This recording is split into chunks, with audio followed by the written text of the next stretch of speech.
Hey guys, welcome to my channel. If you're visiting for the first time, I talk about movie and TV adaptations of books, what's the same and what's different, and I cover a new one every week, so please subscribe and click the notification bell.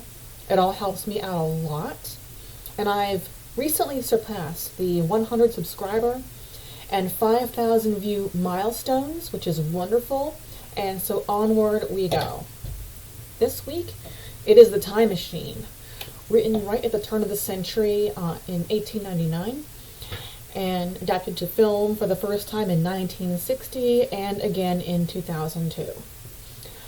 What all three elements share is a time traveler going 800,000 years into the future and seeing how classism has caused human beings to adapt and evolve into two completely different species, the Eloi and the Morlocks. Also, the book and both movies have the same presentation of the Morlocks as these ugly subterranean savages, essentially the bad guys, except they're really not. They are just products of ancestry and evolution that is naturally adverse. But more on that in short order.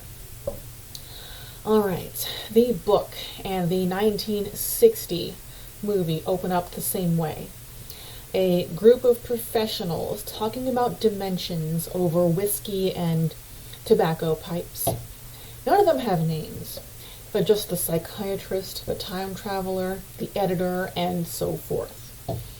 Anyway, the discussion brought up by the time traveler is that time is the fourth dimension, since it is ever present and has its own effect on the other dimensions, height, width, and depth.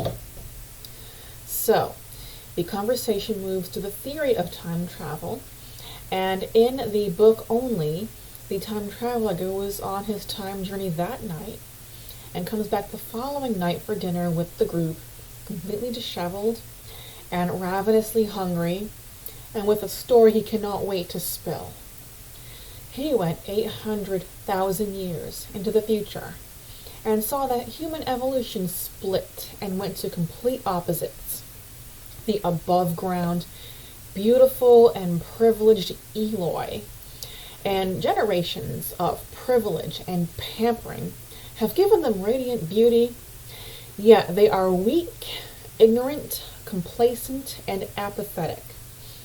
While swimming and picnicking in a group by a river, one of them is being carried away by a relatively weak current, and nobody bats an eye. The time traveler rescues her. Her name is Weena.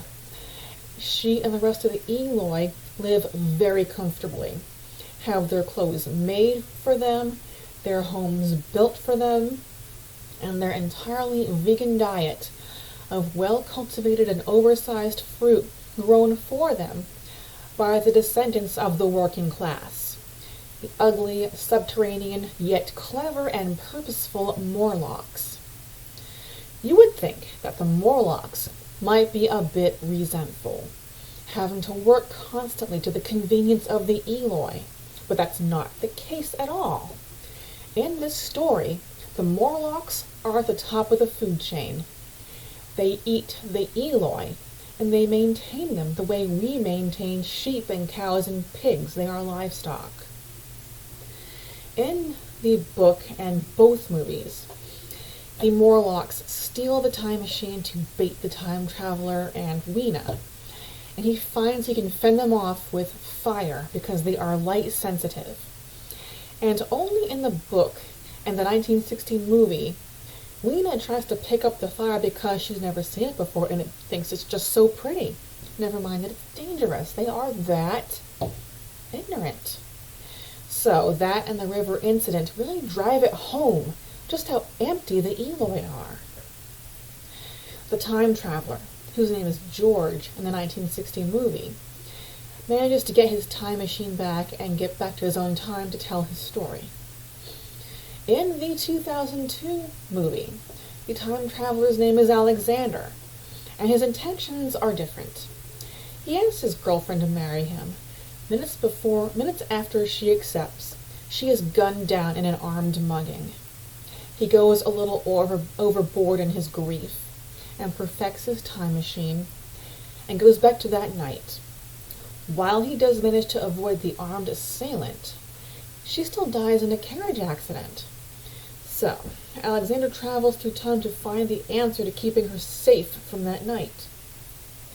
He finds his way to 800,000 years in the future, happens upon the Eloi, who are a tribe of people who are peaceful and live off the land, and are resourceful in being independent and capable, building their city on the cliffside to avoid their enemy tribe, the savage subterranean Morlocks, who steal the time machine during an attack, and Alexander manages to get it back through negotiations with this guy, the Uber Morlock, who is not in the book at all, and looks like he got lost on his way to the set of one of the Hellboy movies.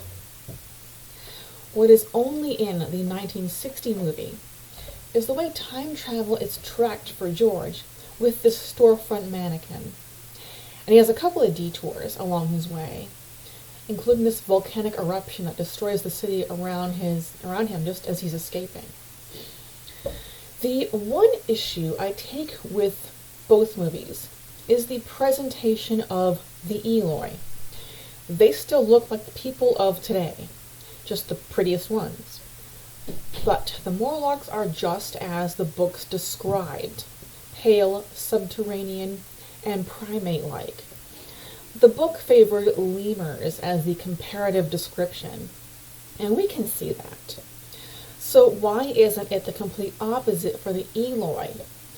This just isn't what I envision in my mind when I read the book's description of them. I also went looking for some artist rendering of the Eloi, and this is some of what I came up with. I'm still just not satisfied. Call me difficult, but this is just not how I envision the polar opposite of the Morlocks, who can't even outswim a mild current. Well, now time is up for the time machine. Thank you so much for watching. Please smash that like button and leave me a comment. And I'll see you next week for the Curious Case of Benjamin Button.